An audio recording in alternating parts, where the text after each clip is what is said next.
Sebelumnya, Assalamualaikum warahmatullahi wabarakatuh. Waalaikumsalam warahmatullahi wabarakatuh. Terima kasih kepada Mas Amri yang sudah mengikuti presentasi pada malam hari ini. Untuk perwakilan dari kelompok 6, kami akan memaparkan hasil diskusi kami, yaitu tentang perancangan pembelajaran pada langkah Organize. Sebelumnya, perkenalkan dari kelompok 7, yaitu saya, Alfian Nur Rahmat, kemudian ada Bagas Ardianto, selanjutnya ada Lulu Urrohmah, dan yang terakhir ada Anita Astrianti. Ya, sebelumnya saya jelaskan, Organize itu apa sih? Organize itu mengatur dan mengurutkan rencana pembelajaran untuk melibatkan siswa secara aktif dalam pembelajaran. Kemudian guru mengintegrasikan kebiasaan dalam keterampilan pemecahan masalah. Langsung ke pertanyaannya. Yang pertama, pengalaman belajar apa yang paling baik sehingga dapat mengembangkan dan memperdalam pemahaman peserta didik? Ya, sebelum menjawab pertanyaan, saya jelaskan dulu pengalaman belajar itu apa sih? Pengalaman belajar itu peserta didik merupakan kegiatan yang dilakukan peserta didik untuk memperoleh pengetahuan dan pemahaman yang mendalam terhadap materi yang telah dipelajarinya. Ya, selanjutnya ada perancangan pengalaman belajar, di mana untuk memberikan pengalaman belajar yang baik yang dapat mengembangkan dan memperdalam pemahaman peserta didik, guru dapat menyusun rancangan pembelajaran yang dapat memberikan pengalaman kepada peserta didik. Salah satu usaha yang dapat dilakukan guru yaitu dengan menggunakan model-model pembelajaran yang melibatkan peserta didik secara langsung. Beberapa model pembelajaran yang dapat digunakan untuk memberikan pengalaman belajar yang bermakna kepada mereka, misalnya model pembelajaran berbasis masalah atau problem-based learning. Kemudian ada pembelajaran berbasis proyek, yaitu project-based learning. Kemudian ada pencarian atau penemuan, yaitu inquiry atau discovery, dan sebagainya. Model pembelajaran apapun yang digunakan oleh guru harus melibatkan peserta didik dalam proses pembelajaran. Pada masa belajar, peserta didik bukan hanya mempelajari materi pelajaran, tetapi juga diarahkan untuk mendapatkan pengalaman belajar yang bermakna. Di sini ada contoh pengalaman belajar bermakna, misalnya guru menerapkan pembelajaran berbasis proyek dengan menggabungkan beberapa mata pelajaran. Peserta didik diminta untuk memelihara hewan ternak. Mereka ditugaskan untuk membeli ayam kecil untuk dipelihara, lalu menyiapkan kandangnya. Kemudian mereka ditugaskan untuk memantau pertumbuhannya secara berkala hingga ayam tersebut besar. Jika dikaitkan dalam mata pelajaran, maka ada beberapa mapel yang bisa diintegrasikan pada proyek tersebut. Nah, di sini ada pada mapel IPA dalam bentuk mengenal anatomi tubuh hewan dan mempelajari proses pertumbuhan hewan. Nah, jika pada mapel fisika dan matematika, seperti menyiapkan ukuran kandang, mencatat pertumbuhan tubuh ayam dari waktu ke waktu, kemudian bagaimana mengatur suhu yang sesuai untuk ayam yang masih kecil dan sebagainya. Kemudian ada pada mapel bahasa Indonesia, misalnya menuliskan cerita tentang pengalaman memelihara hewan ayam, atau menuliskan sebuah karya tulis tentang bagaimana cara memelihara ayam yang baik, atau menuliskan daging ayam untuk kesehatan.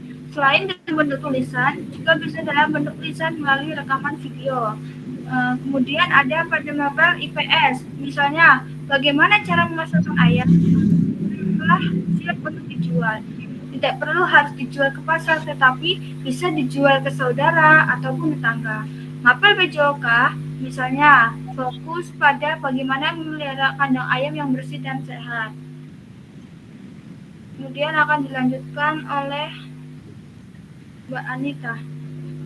Ya, baik, terima kasih. Saya lanjutkan untuk pertanyaan yang kedua, yaitu bagaimana meminimalkan kemungkinan kesalahpahaman. Nah, ada beberapa yang bisa dilakukan seorang guru untuk meminimalkan kesalahpahaman peserta didik. Yang pertama yaitu dengan menyederhanakan hal yang rumit. Artinya guru mampu menyampaikan materi dengan jelas dan juga tepat sehingga peserta didik akan lebih mudah untuk memahami apa yang disampaikan oleh guru tersebut. Kemudian, menyiapkan diri dan bahan ajar dengan baik, dengan tujuan agar proses pembelajaran yang berlangsung itu dapat berjalan dengan baik, kemudian dengan memahami bahan atau materi ajar guna untuk menganalisis bagian mana sajakah yang memungkinkan terjadinya kesalahpahaman peserta didik dalam memahami apa yang dijelaskan atau menjadi materinya. Kemudian selanjutnya bisa dilakukan cara penyampaian yang jelas dan menarik. Biasanya lebih berupa visualisasi karena akan mempermudah peserta didik dalam mengkonstruksi pemahamannya. Kemudian juga bisa memberikan umpan balik. Guru memberikan perhatian dan respon dalam bentuk yang positif dengan memberikan tanggapan terhadap unjuk kerja peserta didik. Kemudian bisa melakukan dengan menerima masukan untuk meminimalkan kesalahpahaman tersebut, yaitu guru terbuka dalam menerima kritik dan masukan dari peserta didik atas apa yang disampaikan pada saat pembelajaran. Selain itu, komunikatif atau interaktif itu sangat penting, jadi nanti peserta didik akan difasilitasi atau menciptakan suasana pembelajaran yang menyenangkan dengan harapan bahwa peserta didik merasa nyaman dan tidak bosan selama pembelajaran berlangsung.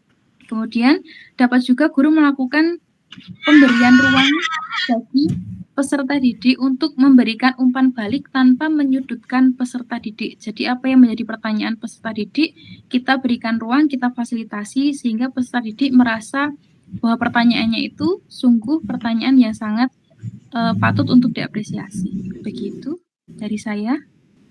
Baik, selanjutnya adalah bagaimana mengatur dan mengurutkan pengajaran dan pembelajaran untuk memaksimalkan keterlibatan dan efektivitas. Oke, baik. Nah, di sini mungkin ada beberapa langkah-langkah yang bisa dilakukan untuk mengatur dan mengurutkan pengajaran dan pembelajaran untuk memaksimalkan keterlibatan dan efektivitas. Nah, ini beberapa langkahnya adalah yang pertama adalah buatlah rencana pembelajaran atau modul ajar yang berpusat pada peserta didik. Pembuatan modul ajar ini bertujuan untuk menjadi kerangka kerja yang menggambarkan prosedur dan pengorganisasian pembelajaran sesuai capaian pembelajaran. Kemudian selanjutnya adalah mempersiapkan kondisi ruangan kelas yang nyaman. Jadi kelas yang nyaman itu yang seperti apa sih? Nah, di sini sebelum memulai pembelajaran, guru harus mengkondisikan lingkungan yang bersih, nyaman, dan suasana tenang. Hal yang dapat dilakukan adalah meminta peserta didik untuk memberikan dan membuang sampah yang masih berada di kelas, kemudian merapikan meja dan tempat duduk, serta meminta peserta didik memperhatikan penjelasan guru agar kelas lebih kondusif. Jadi bagaimana agar lingkungan itu menjadi nyaman. Selanjutnya adalah buatlah kesepakatan peraturan dengan peserta didik agar peserta didik disiplin saat belajar. Hal ini bertujuan untuk mengajarkan kepada peserta didik mengenai kedisiplinan, tanggung jawab, dan toleransi selama proses pembelajaran. Kemudian ada lagi pengadaan ice breaking. Nah, pengadaan ice breaking ini bertujuan agar peserta didik tidak cepat bosan ketika pembelajaran. Oleh karena itu, seorang guru harus kreatif memberikan variasi pembelajaran supaya konsentrasi peserta didik tetap terjaga. Salah satu contoh ice breaking yang dapat diterapkan adalah senam peregangan SMILES atau sekolah milenial sehat. Jadi selain belajar, kondisi badan peserta didik juga tetap sehat seperti itu. Ya, mungkin itu pemaparan dari kelompok kami, kelompok 7. Mungkin dari Mas Amri ada pertanyaan atau komentar? Saya persilahkan. Oke, terima kasih atas pemaparannya dari kelompok 7. Saya ingin mengkonfirmasi ya, lebih ke bertanya. Nah, organiskan perencanaan. Ya, organiskan itu perencanaan. Saya ingin bertanya, apakah ice breaking itu penting dalam pembelajaran?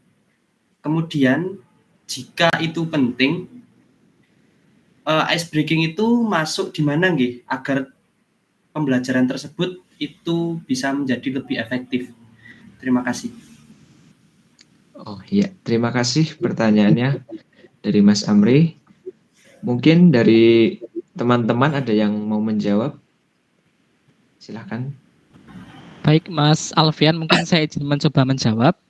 Jadi untuk Iya, Mas. pertanyaan dari Mas Amri itu adalah apakah ice breaking itu penting, dan jika penting itu bagaimana penempatannya ya, seperti itu ya Mas ya. Jadi untuk ice breaking itu dalam kurikulum Merdeka itu memang sangat kan harus ada.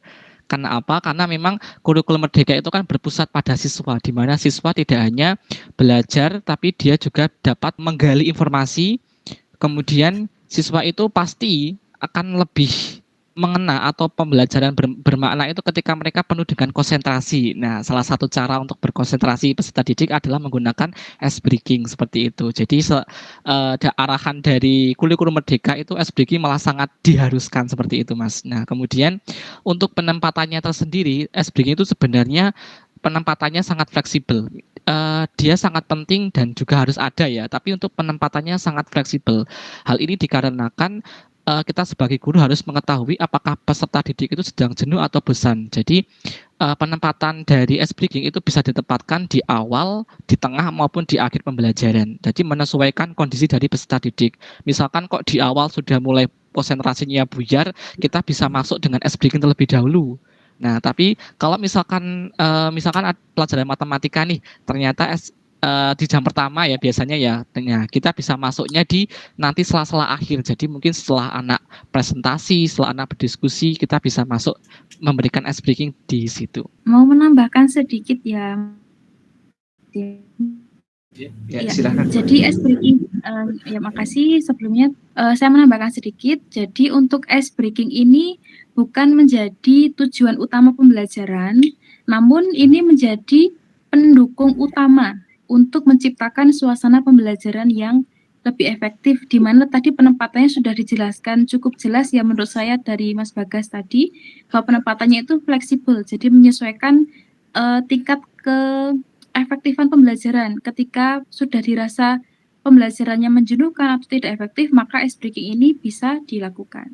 Seperti itu tambahannya, terima kasih. Ya, begitu penjelasan dari kelompok kami. Gimana Mas Amri?